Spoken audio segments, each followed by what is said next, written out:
Good morning, everybody. What a beautiful Friday morning we have. It's amazing how each Friday morning has its own little personality. If you remember last week, we started into the warm weather, and I think we got up to 80 degrees. And today it's overcast and raining, and they say it might not get up to 50 degrees. So again, wonderful springtime in Idaho, but what a beautiful day. A lot of good things happening.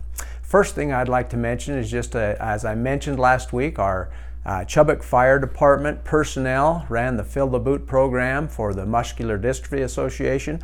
I just wanted to give a big thank you to our personnel who gave their time last Saturday to make those opportunities for us to contribute available, but I also wanted to say thank you to this community. They collected over $15,000 last Saturday.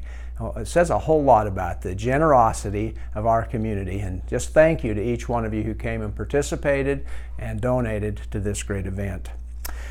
We're going to have another DARE graduation this afternoon at Chubbuck Elementary, and I thought today maybe I'd tell you just a little bit about that DARE program. I think a lot of you are aware of it, but I wasn't aware until recently that the program has changed over the years. It had been around long enough that there were those who were involved. When it first got started, it was law enforcement personnel who started the program, and it was trying to get people to stay away from drugs. Well, they found out after a number of years that that wasn't having the effect that they wanted it to have, and so they went out and they started talking to people who work with children in child development and adolescent development, and particularly child psychologists, and kind of changed the program. The program is absolutely wonderful right now. It deals with much more than drugs. It teaches kids how to deal with conflict in their lives and how the decision process of what you're going to participate with and what you're not going to participate with. And I see it making a great effect.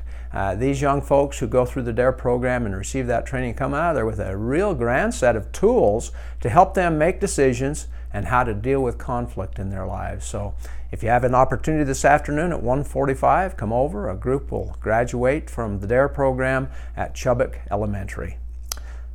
We had city council meetings this last week, and I want to report to you a couple of things that happened there. We had somebody here to give us some information about the opioid crisis and the things that are going on, and that truly is a huge crisis, and our community is affected by that. They taught us some things that we needed to know and understand about it. There are a lot of things happening now to reverse the trends that are happening, but there's a lot of individuals that are losing their lives to these opioids. And so again, I would encourage everybody to become very familiar with that. And as a city, we're going to go forward and do what we can to curtail these kinds of things happening in our community. But it was wonderful to receive that information, and hopefully with that information we can make some good decisions that will be a benefit to this community. We also passed an ordinance called our Urban Forest Protection, and I think it's important that people become aware of what that is.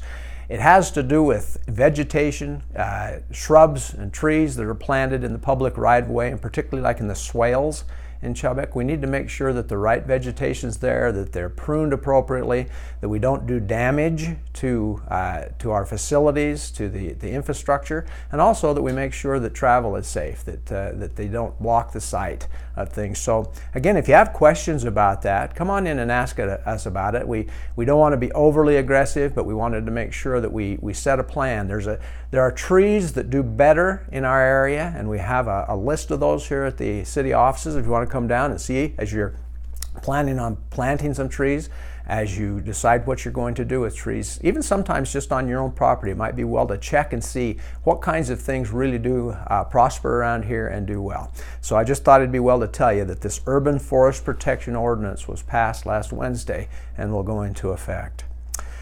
Had the chance to go to the Bannock Development meeting this morning. Some great things were talked about. Good things happen in our community. There's some individuals who are showing interest here as we talked about those businesses and the opportunities they'll present.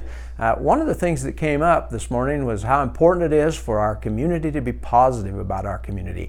I think sometimes we don't recognize that these businesses, particularly large businesses who are looking to come into communities, sometimes they send what they call front runners, people who come just to see what the attitude of the community is, what the atmosphere is, And you truly can, each one of you, make a difference. When you are interacting with people and as you talk about our community, it truly is important that we stay positive, that we make sure people understand that we do have a wonderful community where they could prosper as a business. And again, our hope is to attract the kinds of businesses that will allow us to bring the kinds of jobs into our area where our children can stay in this area and make a living, and even some of those who've had to leave, that they can come back. And so be proactive about that. Be part of our positive nature of a community. There are great things going on in the Pocatello-Chubbuck metropolitan area. Become aware of those things, and let's do a good job of welcoming folks and helping them know that we've got a great area to live. Lastly, I just want to say congratulations to Mayor and Laura Blad. They became grandparents again this morning, welcomed a grandchild, and I just think that's wonderful for them. He was not able to be to our meeting this morning because he was taking care of that most important business. But again, congratulations to them, and when you see them, give them a congratulations and a big hug. They could use that. So thankful to be with you this week, and we'll see you again next week.